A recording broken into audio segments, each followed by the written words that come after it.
Welcome to the Saul's Newsstand News Review for December 6, 2019. The Washington Examiner reports, Pelosi, House will vote on articles of impeachment against Trump.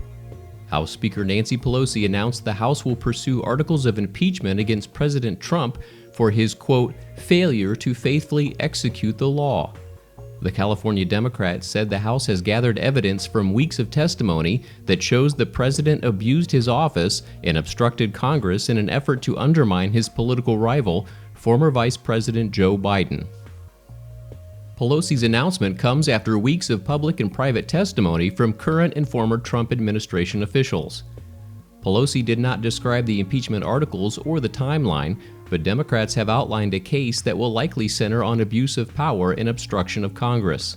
The Democrats have been eager to finish impeachment, quote, expeditiously, and are hoping to vote on the articles before the House adjourns for the year on December 20th.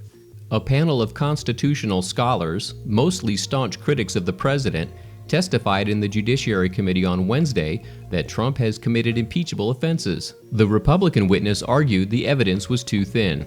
The Judiciary Committee will be tasked with drafting the articles and advancing them to the House floor.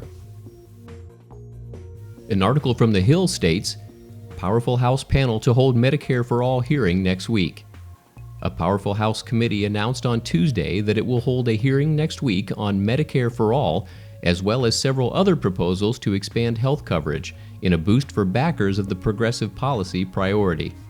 The House Energy and Commerce Health Subcommittee will hold a hearing next Tuesday on the Medicare for All bill introduced by Representatives Pramila J. Paul and Debbie Dingell, along with 6 other bills, including scaled-back public option proposals. House committees have already held 3 hearings on Medicare for All so far this year, but the Energy and Commerce announcement is significant given that panel's key role on healthcare. Despite getting hearings, Medicare for All is not expected to get a vote in the House this year or next as Democrats increasingly focus on the 2020 White House battle.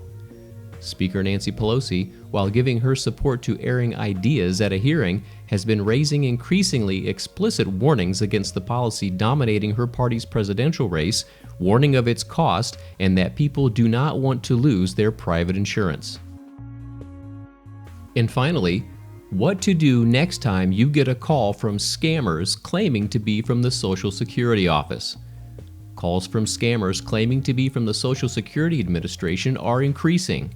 Now, the real agency wants to do something about the fraud that has tricked a lot of people into giving up their personal information.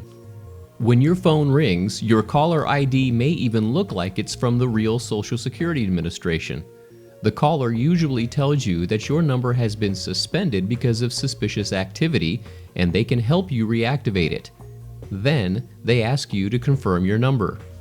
The next time you get one of these calls, hang up and then file a complaint online at the new Social Security Administration Imposter Scam Reporting Form on the Social Security Administration website located at secure.ssa.gov/IPFF/home.